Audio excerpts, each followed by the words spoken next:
welcome to Fiction Fans, a podcast where we read books and other words too. I'm Lily. And I'm Sarah, and I am delighted to be welcoming Hannah and Laura from On Wednesdays We Read back to the podcast for another episode of our Nostalgia Book Club. Yay! Woo! We're so excited to be here. Thanks for having us. Yes. I'm so excited to talk about the Enchanted Forest, the first book in the Enchanted Forest series with you. Enchanted Forest Chronicles, excuse you. By Patricia C. Wrede. I knew that part. I actually looked up the author's name in advance this time instead of realizing, like a deer in the headlights, that I probably should have known that before this moment. Do you know how many times I'm like, I'm reading a book called Hold On, Pause until I can get Goodreads up. Yep. Well, before we begin, what's something good that happened recently? Something good that happened is I went and saw Six, the musical, with some friends in San Francisco. Ooh, how was that? It was fun. A little weird. So I had actually seen it in the UK like a year ago, and it was a little weird hearing it with American accents. Some of the like rhyming in the songs doesn't work as well in an American accent. Oh, But otherwise, I mean, like, it was really good. All of the performers were fantastic. Like, this is no shade on them. This is just our accent doesn't work as well for some of the jokes. sure. Yeah. It's not as quite as fun. Mm-hmm. Well, that kind of stinks. It was still great though. Maybe you should have like found one of those like suggestion boxes and been like, next time have all the actors use British accents. Yes. That's good, though. I will say my good thing, not the same as Sarah's, but I did get to go see the new Scream movie, and I actually adored the Scream franchise. And it was actually a very good movie that you don't have to appreciate on rewatch, which is how most of those movies should be enjoyed. That sounds like fun. It was a ton of fun. I really liked this new installation. I felt like there a lot of the Scream franchise, they're like making a joke about horror as it stands like currently. And so sometimes, like, if you're watching it, it feels too on the nose until you watch it like a few years later and you're like, oh, this is actually hilarious in retrospect. But this one actually did a pretty good job of like infusing like modern day elements with not too much on the nose stuff. Awesome. So my good thing, it's been a good thing for like a couple weeks now, I guess. They're a couple weeks old, but I'm done with kidding season. All my baby goats are born. So Yay! I don't have to worry about like stressing that I need to get home or somebody's going to have them in the middle of the night. No more waking up at 2 a.m. to go check on them. That's my good thing, that everybody's on the ground and doing well. Well, that's fantastic. That's super good news for both all of that wonderfulness and also being done with it. Yes.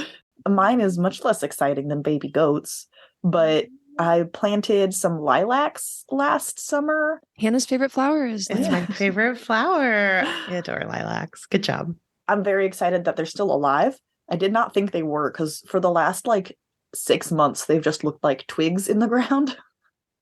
But I finally went like all the way back there and they have some little buds. So Oh, nice. I think they made it. Yeah.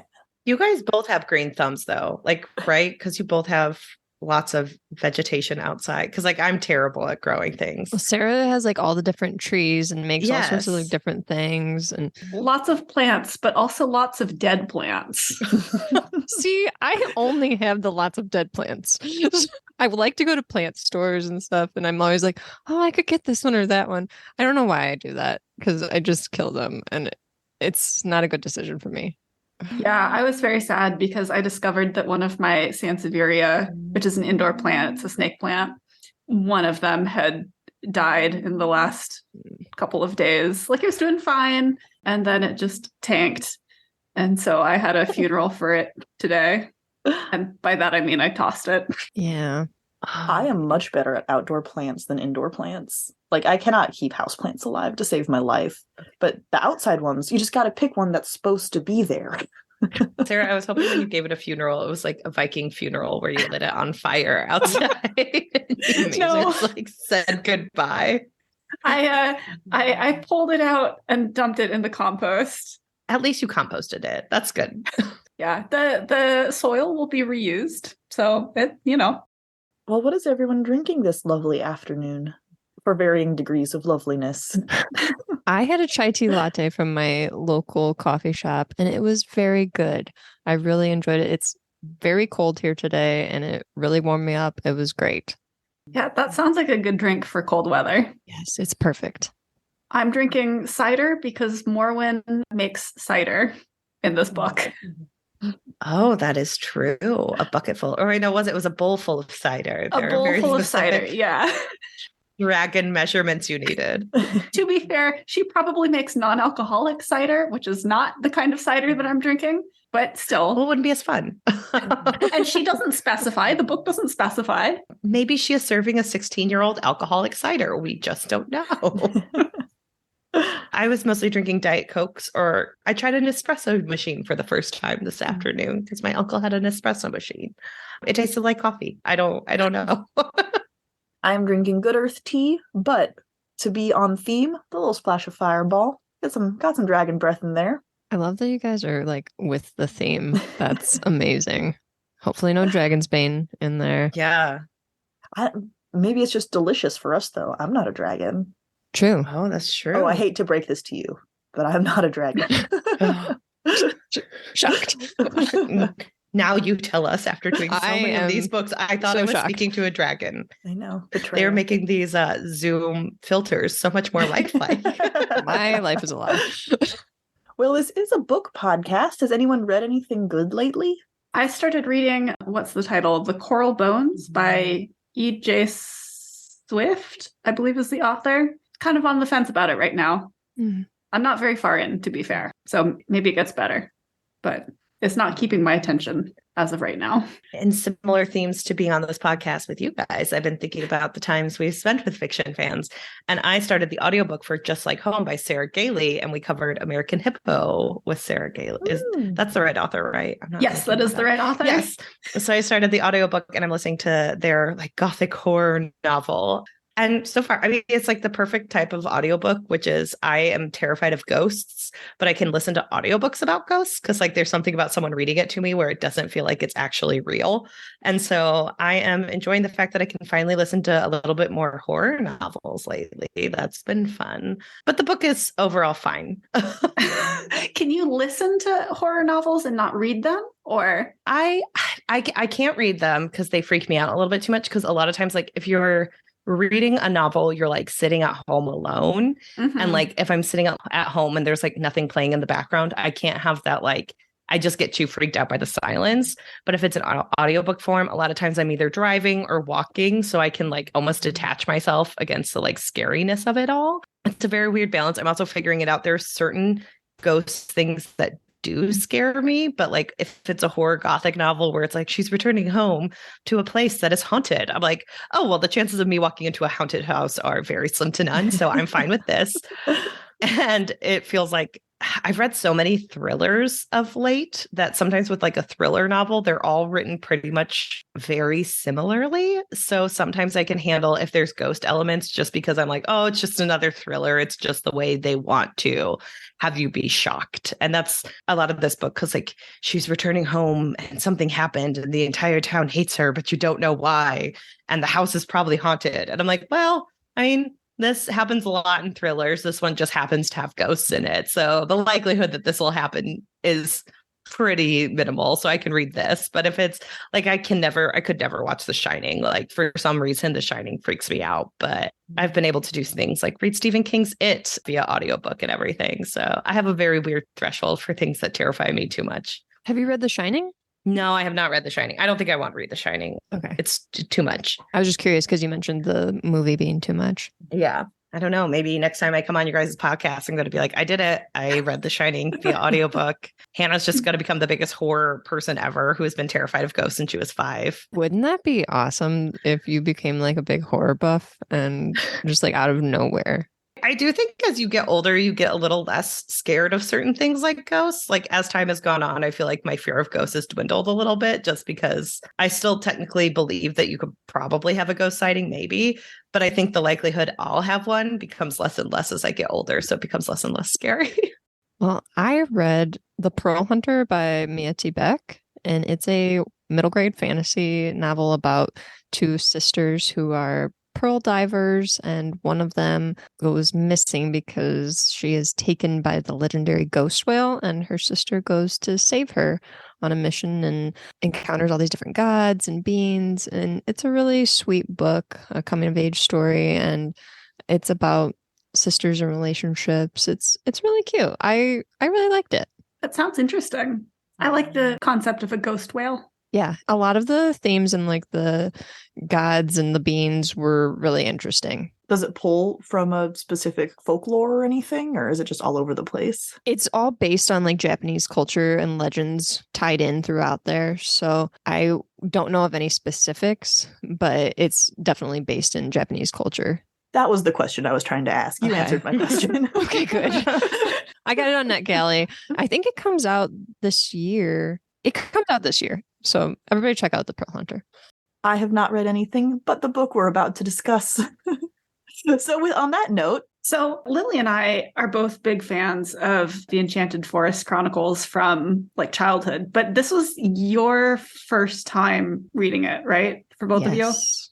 Yes, very much so. Very much so. How did it feel coming to it as an adult? Because I imagine that that's a very different viewpoint than we have having first read it as and internalized it as children. Well, can I ask you first what like drew you guys to these books? Like, did you reread them a lot, or like was there something about these books that really like held a special place in your heart? I reread them a lot. I don't know how I first picked them up.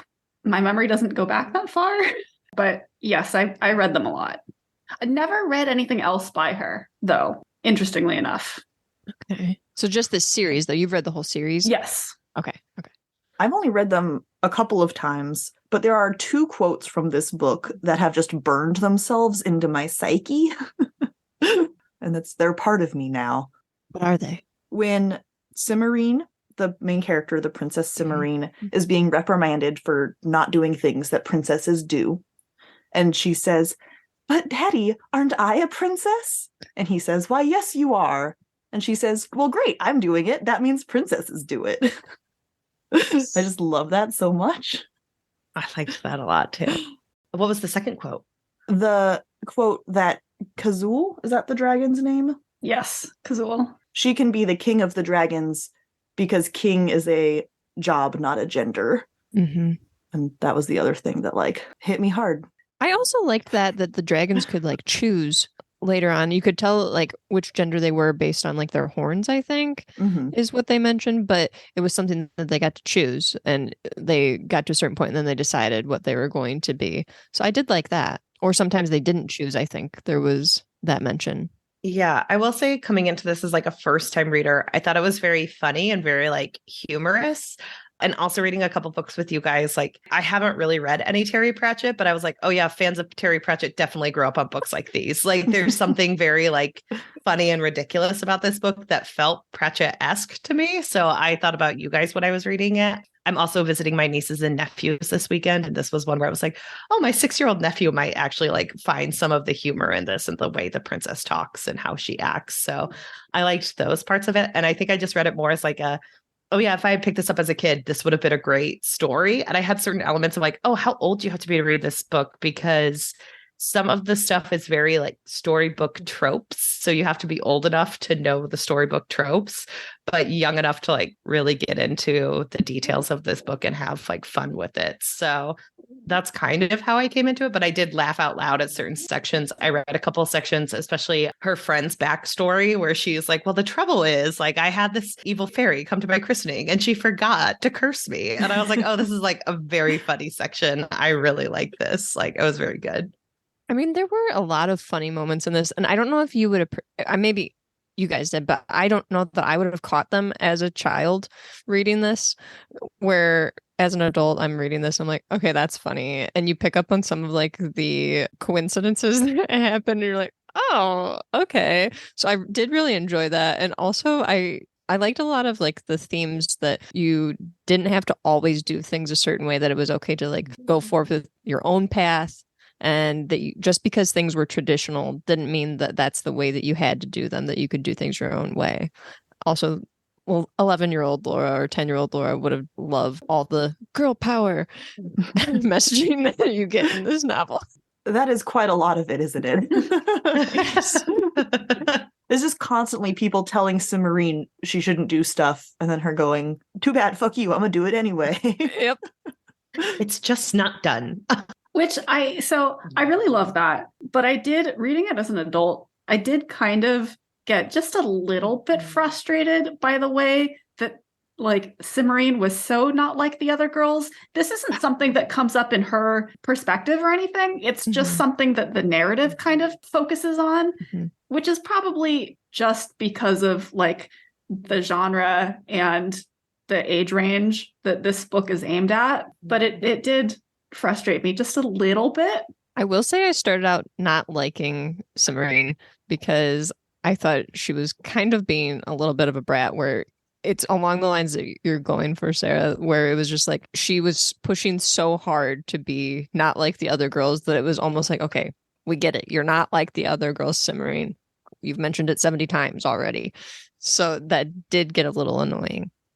So I definitely agree with you both, but I also was pleasantly surprised with certain things of this book. One, including like, I don't know how to feel about it, but in one way I really like it. The fact that it was almost like she wasn't like the other princesses, not necessarily not like the other girls, because when she goes to live with the dragon, like she does do a lot of things that I think a lot of young girls growing up pretend they didn't like because they didn't want to be like the other girls. So she's like cooking and she's spending time like sorting through things and cleaning up. And I think that those are all things like if you're pretending to not be like the other girls, you're usually like, I hate this. I only want to do outdoor stuff. I only want to do this. And she didn't have any of that. And I did appreciate that about her. Well, I also felt some type of way about like, okay, she runs away from home and she's still doing only domestic things. Like that didn't make me feel great all the time. So I felt two ways about it. I also felt like she usually tried to be friendly. She just knew who she didn't like. And it was usually people who were being mean back to her. Do appreciate someone though that like just calls people out and is just like, no. That's what I mean. Like it wasn't Cimarine who was doing like the I'm not like the other girls. It was more the narrative around her. But it is, I think you're right. It is partly the way that this book is playing with princess tropes that causes it. I felt more like Hannah. I think she was more not like the other princesses because this book takes place in kind of a fairy tale world where princesses have to be damsels in distress. And so it felt more like it was going against that. And I think it would have felt better if we had seen, there's a lot of female characters in this book. Yeah. But there aren't a lot of, the only young women we see are princesses, right? Like I get the impression Morwen is an adult, the witch. I did too. Yeah. I think Morwen is an adult, but I also think that she's only like 25. Okay, but that's so old. Oh my gosh. She's ancient and decrepit. Yeah. I'm sorry, when you're 16, you think a 25-year-old is like the most adult you will ever be, and you must die afterwards. So I'm on the side of Morwen is an adult in this book. But this is like totally off. It's slightly on topic, but there's this Dolly Parton movie that I had watched several years ago, and one of the characters in it's about Dolly's life, but one of the characters in it is her teacher, and she says at one point, "Oh, Dolly, I can't get married. I'm an old maid. I'm 25." And I'm like, what? So that's what that made me think of when you were like, oh, she's old, she's 25. It's like every Jane Austen novel where they're like, oh gosh, that poor woman is walking around at the ripe old age of 27. What is she ever gonna do? Poor woman. But I think you're right, Lily, in that we don't see any like young women except for princesses. And so it feels like all women are silly princesses. Yeah. So it's kind of hard to make the argument that it's just princesses, but I feel like that's what it was trying to do, even though it kind of missed. That's very fair. I will say that this book surprisingly holds up pretty well for being written in 1990. Like, I was shocked. There was the gin. That was a little rough. Yeah. Yeah, that's not great. But I also love that like she logics the djinn and she's like, and the djinn is like, I want to save face with my community. And she's like, okay, well then let's just do this. And the djinn is like, perfect. And then like the illogical prince is like, but I wanted my 3 wishes. And she's like, really? We're bargaining here. Like you need to negotiate. I will say I also appreciated the chapter titles and how they were very episodic, and then how the chapters themselves were almost like little episodes in themselves, even though they all tied together. It was like you were reading just short stories almost, which I thought was really cool. This definitely felt like the perfect book to read in grade school when you have like a teacher reading a book and it's like, oh, what happened last time? And then like continues on with the chapters. Well, it's interesting that you both say that because according to a note at the very beginning of my copy of the book, it was originally written as a short story, not the whole plot, but like the first couple of chapters appeared as a short story in some 1987 like anthology. It makes sense. That definitely makes sense. Yeah, with her like volunteering to work for a dragon. It's like, okay, that's going to be what the story is, like working for a dragon. I also love how dedicated she was to making Cherry's Jubilee for What is Cherry's? What's one of her main skills, Laura? Yeah, I don't actually know what Cherry's Jubilee is. I've read this book since I was like, very little, and I've never looked up Cherry's Jubilee. I assumed it was some kind of pudding thing. I don't know why I thought that, because she made mousse too. No, I knew this, that it was like something with brandy in it. Like, yeah, it's cherries flambéed with brandy and served over vanilla ice cream. Oh, I had no idea. Interesting. I did think like that's a pretty significant like thing to serve to the dragons. Yeah, it's made with cherry brandy or rum, sugar, and fresh lemon juice over ice cream. That does sound good. Probably easy for her to make then if she can just get Kazul to flambe it. Oh yeah, but does she have to make the ice cream herself? Like that is, That's you a can't good just go to the question. grocery store and buy ice cream. You have to hand crank that. Yeah, things get a little trickier when the ice cream gets involved in the recipe. I also love that she sells herself on being able to translate Latin, and then she like gets to it. She's like, "I'm a little rusty on this." And I'm like, "Oh, you are every person at a job interview who's like, I am confident I will learn how to do that program when I get there." I definitely am proficient in QuickBooks Pro. Speaking of, one of the things I liked about this book was how much pride she takes in her job. For sure. Right? I mean, she's a princess. She's kind of kidnapped by a dragon. She volunteers to be kidnapped by a dragon. And then she basically just throws herself into being a personal assistant / homemaker. That's, there's a word for that, for like someone who gets paid to do it. But that paired with the fact that there's no romance plotline makes it a very interesting read. So she does eventually have a romance plotline, and I kept waiting for it to show up. But like, no, this book is like, no, she's just really good at her job. I really liked that there wasn't one. I know, like, let's have less romance for children. We don't need it. I mean, she kind of helped set up some friends, but yeah, there is romance in the book, but like Cimarine doesn't have to end up with someone to live happily ever after. Which is nice because we don't always have to. Happy love ending. I was also expecting her romance plotline to show up in this book, but it was a pleasant surprise to realize that is book 2, because I think we should have more books that don't have the main character in a romance plotline. Well, and I think like this book, like Laura said, does hold up in a very good way. And one of those ways is, honestly, in a lot of the books I had growing up, like she would sooner or later find out that the prince that her parents wanted to set her up with wasn't that bad and she might like him and all that stuff. And I like in this book, she never thinks the prince is bad. Like she thinks he's a little bit ridiculous, but she doesn't think he's a bad person. She's just like, no, you're not for me. I'm going to set you up with someone else because you two seem to be a better fit and we can both move on with our lives. And I'm like, oh, I appreciate that. Like, he's not the butt of the joke. Like there's humor in their interactions, but like, she doesn't have to end up with this guy because he's the first guy she met and her parents set her up with him. Yeah, she's extremely realistic. It's also really nice to have the rejection just be because she's not into him. He doesn't have to be a monster to turn down his hand in marriage. It can just be because you don't feel it. Another thing I liked about Samarine's character, and I know we've talked about this with different books for Nostalgia Book Club, the main character's not asking enough questions. And Cimarine definitely asks questions of people. She's definitely the first person to be like, well, why would we do that? Like, why? Why? But no, that doesn't make any sense. And I really dig that. I think for a book that's aimed at young children, she is remarkably logical and like thinks things through, which isn't to say that there's not still conflict in the book and she still has to like overcome stuff, but it's not caused because she didn't ask enough questions. Mm-hmm. I also really like in this book the fact that she recognizes the ridiculousness of dragons as well. Like there's so many times where she's listening to them talk and she's like, this just sounds like my counsel for my dad. Yeah, the dad's ministers is who she's usually comparing it to. And she's like, Yeah. just as ridiculous as them. All these dumb politics that I do not care about. And I like her comparisons to her own life and her new life, I guess. I shouldn't say own life and new life. It's all her life, but her new experience that she's in. It's very fitting.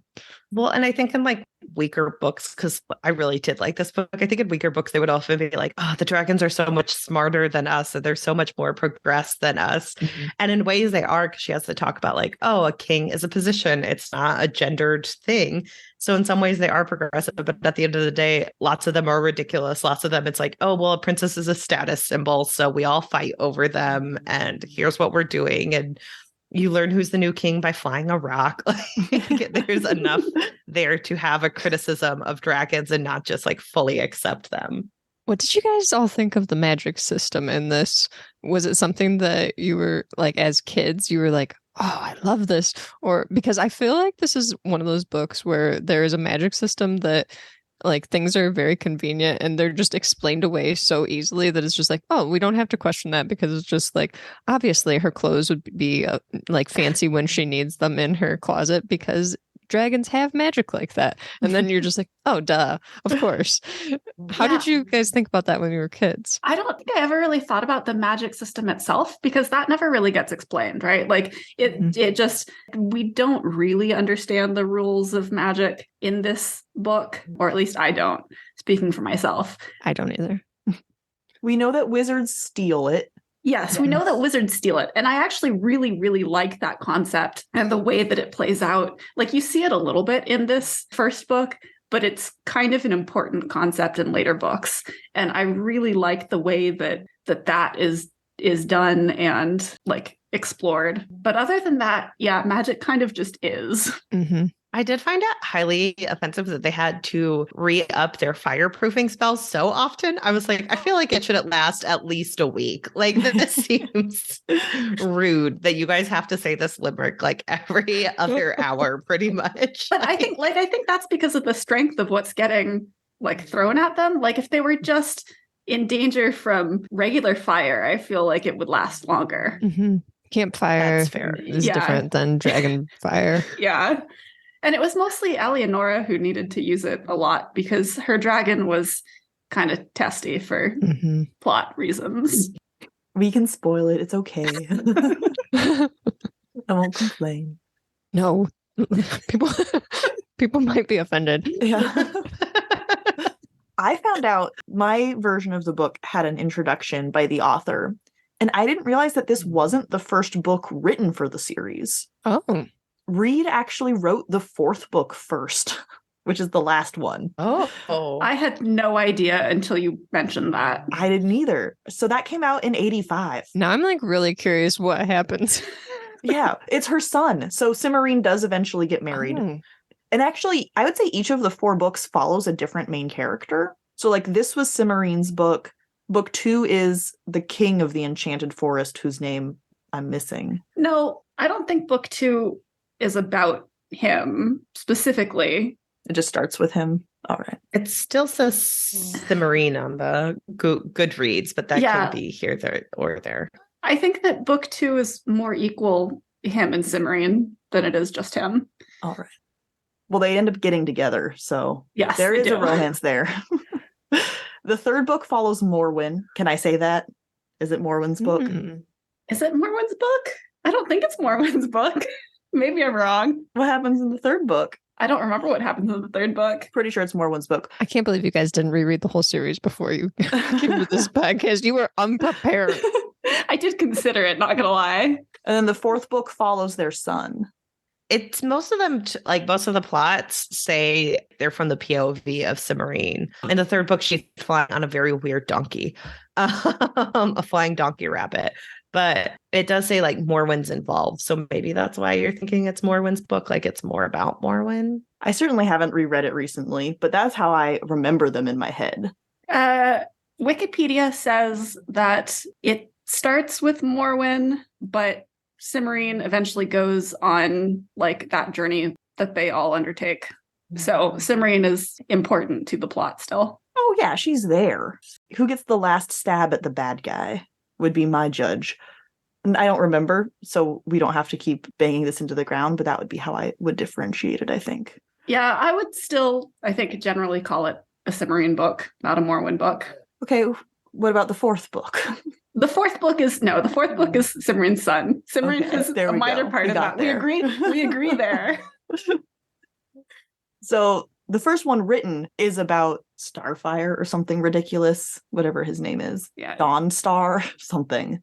And then she went back and was like, let's talk about his mom. Well, after she named him something ridiculous like Starfire or something, she'd have to go back to the mother. Right. I always like that when like authors will write a character that's starting out as a side character and then they're like, I'd like to explore them a little more. And then they write a book about that character. So props to Patricia. Daystar. Daystars? Yeah. No, for such a practical woman, Cimarine gave him a ridiculous name. His name is Daystar, which is sun. And it is a sun.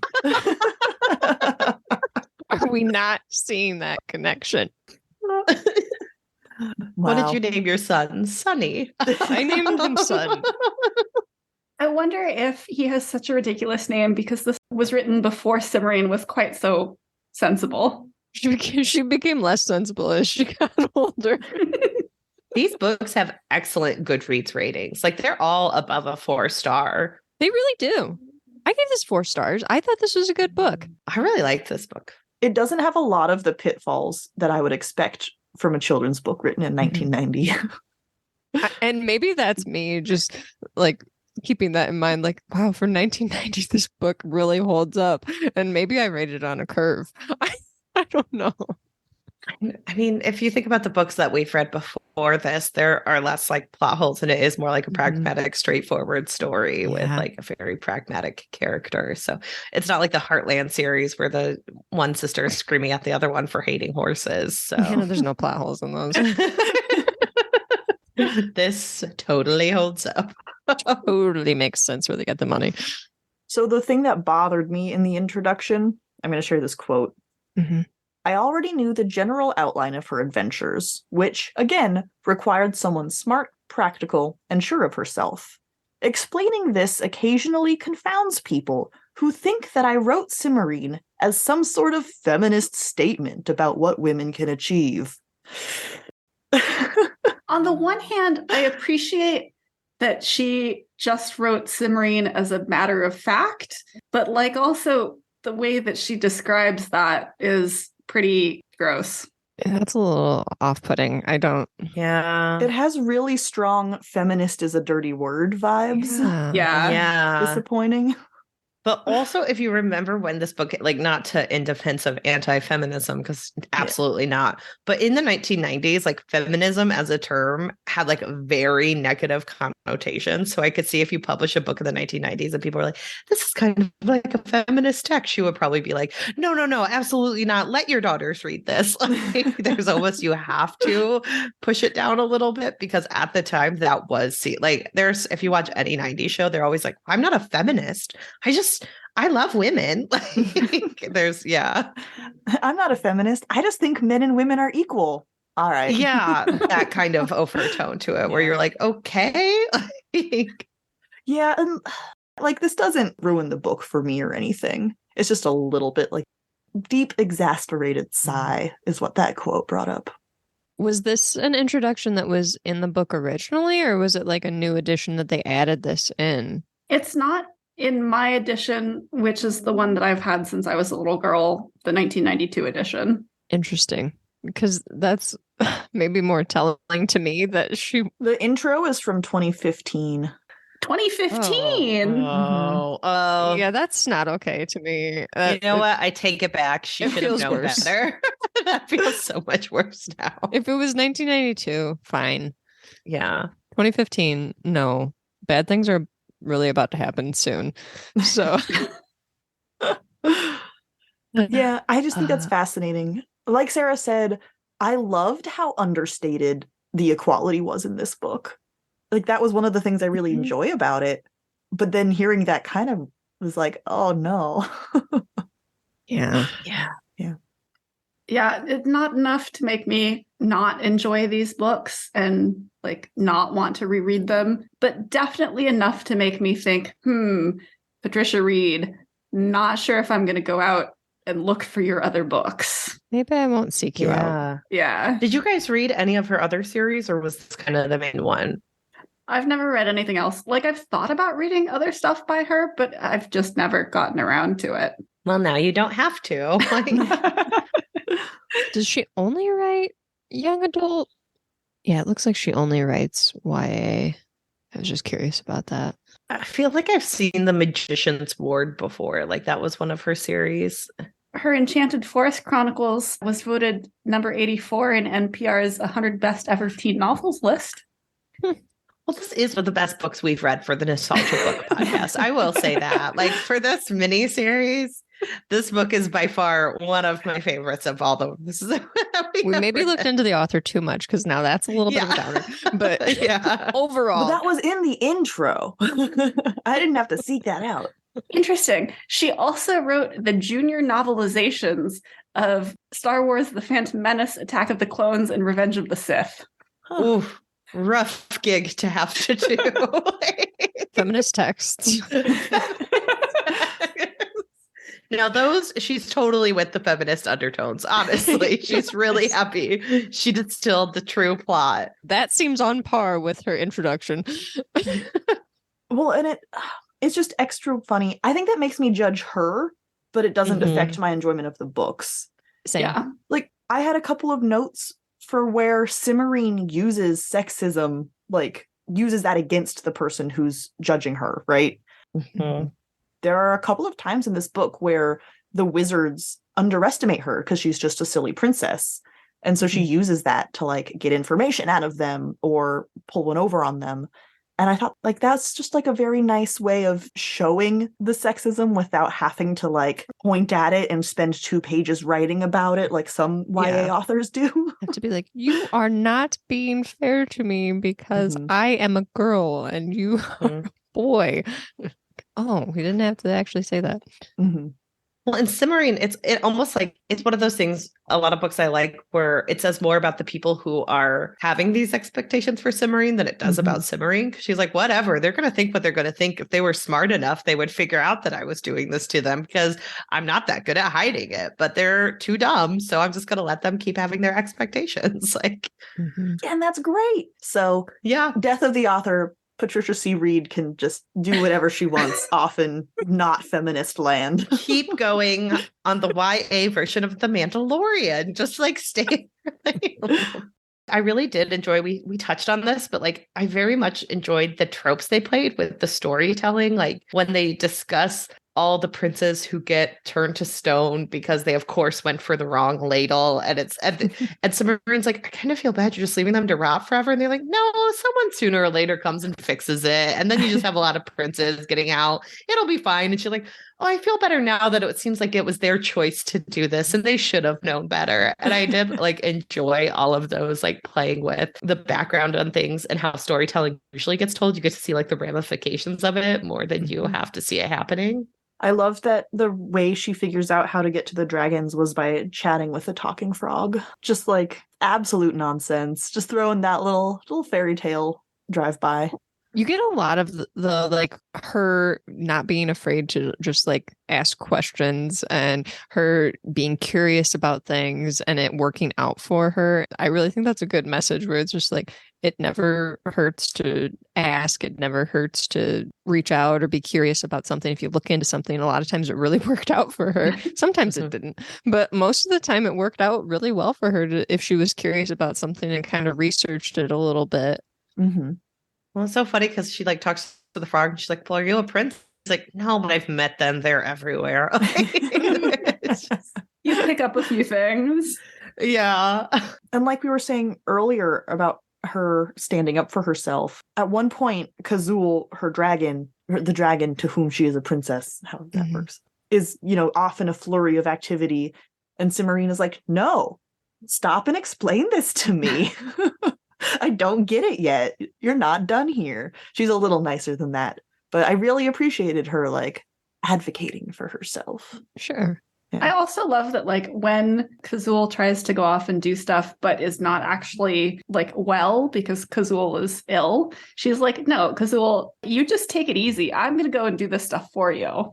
Laura, I did have a farming question. How difficult is it to get hen's teeth? I am unaware that they exist. So I know, right? I was so confused. I was like, hen's teeth? birds don't have teeth that I know of. That would be why it's so difficult. Unless you're talking about like an egg tooth that disappears after like a chick comes out of its shell. But that would be really hard to get. That's what I wondered if they were talking about. Yeah, I thought they were talking about like egg tooth thing that they get, but Like an egg tooth? mm-hmm. I'm unsure.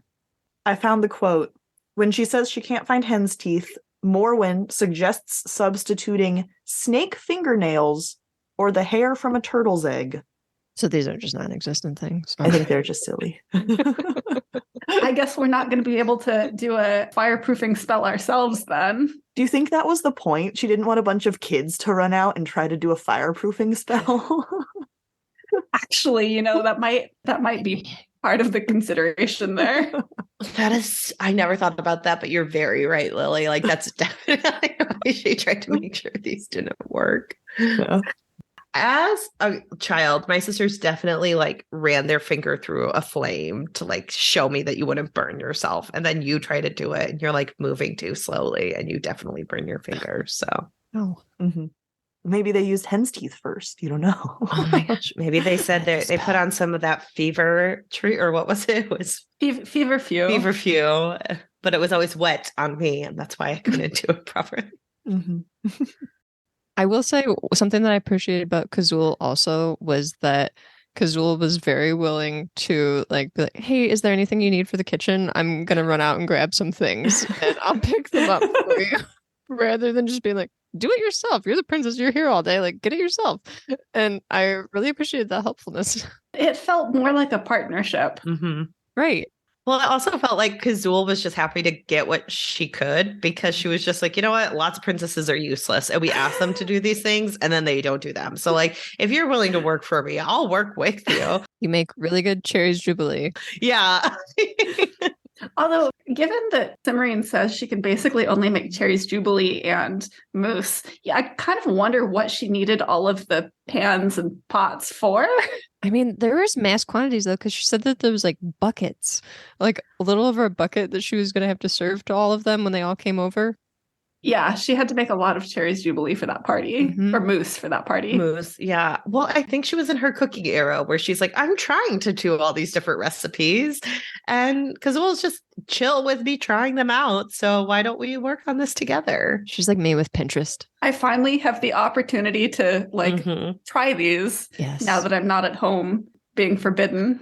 It was a little sad that like there were so many things she was doing that I think nowadays, if you wrote this book today, you would have princesses learning. Like she was trying to learn the political infrastructure to like be at council tables. And a lot of books have that. But at this book, that was the most like 90s of it, where some of the skills that they refused to let her learn because she was a princess. I was like, oh, I feel like in more modern stuff, they're like, oh, no, princesses are useful sometimes, but not for all of these things. But it made me more frustrated for her at the beginning of the book when she's like, oh, I'm trying to learn politics. And her dad's like, it's just not done. I'm like, wow, princesses really don't get to do anything in these books. Well, there's some comment where it's like she's not supposed to learn how to fight the monsters. She's supposed to learn when to scream during the fight. Like, it's just so like dialed up to 11, the fairy tale absurdity. I also loved how absurd it was that the prince, when he came to possibly save her at one point, was like, how many princes have been by? And she was like, oh, probably like 8 or so by now. And he was like, oh, I'm gonna leave. I'll come back later. And she's like, what? Now, I heard we had a pet peeve for this book. Okay, I do have a pet peeve. So I started off this book reading the book via audio. And my pet peeve is, why do audiobooks from this era make the children seem so insufferable? Because I started out really disliking Cimarine, and I figured out that it was because of the way that the actors in the audiobook were portraying her voice. I don't know if anybody has like watched Little House on the Prairie, but Nellie Olson's voice was coming to mind in my head, and I was like, oh my gosh, Cimarine is such a brat. And I texted Hannah, and she was like, actually, I don't really mind her that much. I think she's kind of right. And I was just like, okay, something's up here. I need to read it.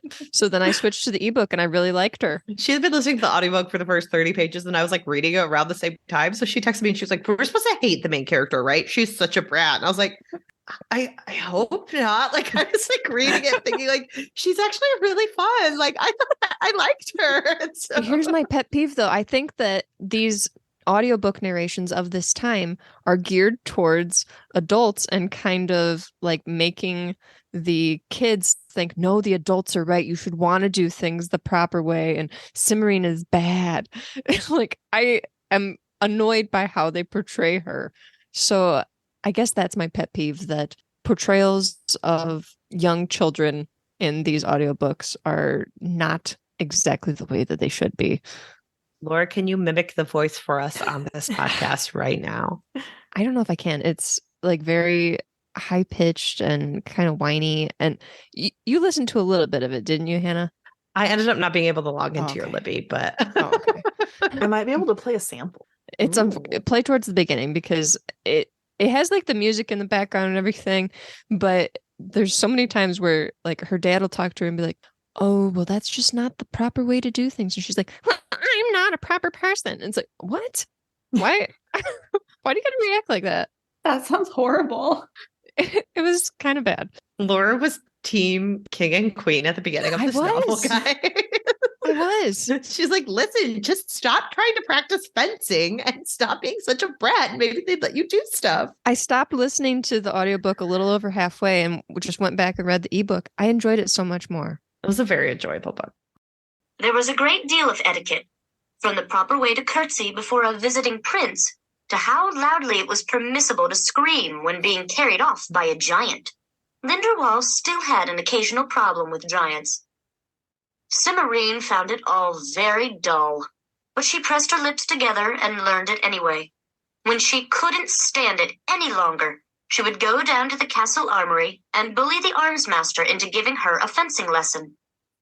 As she got older, she found her regular lessons more and more boring. Consequently, the fencing lessons became more and more frequent. When she was 12, her father found out.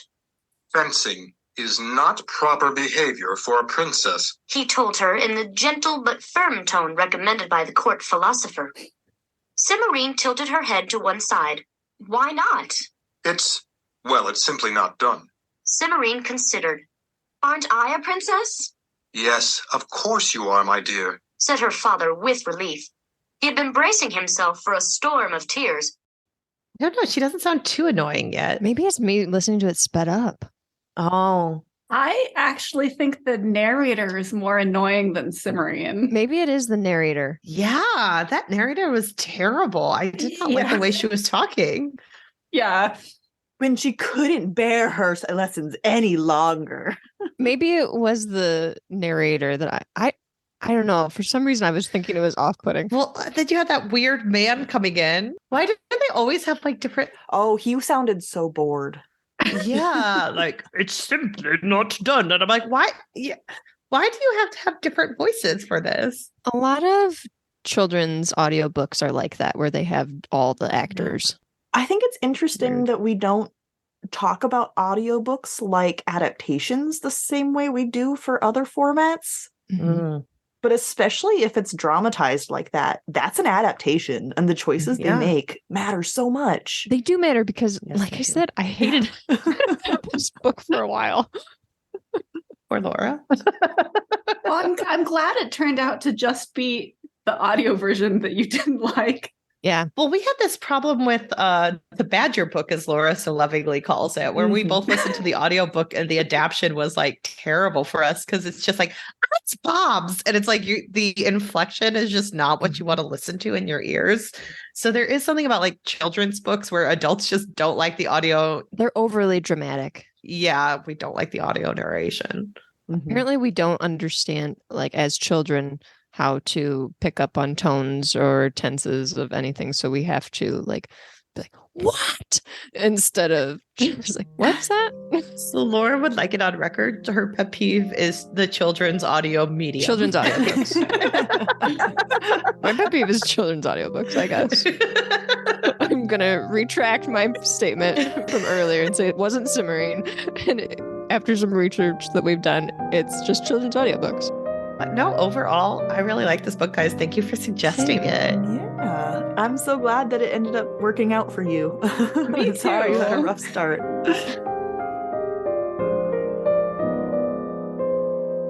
Thank you so much for listening to this episode of Fiction Fans. Come disagree with us. We are on Twitter and Instagram at FictionFansPod. You can also email us at fictionfanspod@gmail.com. If you enjoyed the episode, please rate and review on Spotify and Apple Podcasts and follow us wherever your podcasts live. Thanks again for listening, and may your villains always be defeated. Bye. Bye.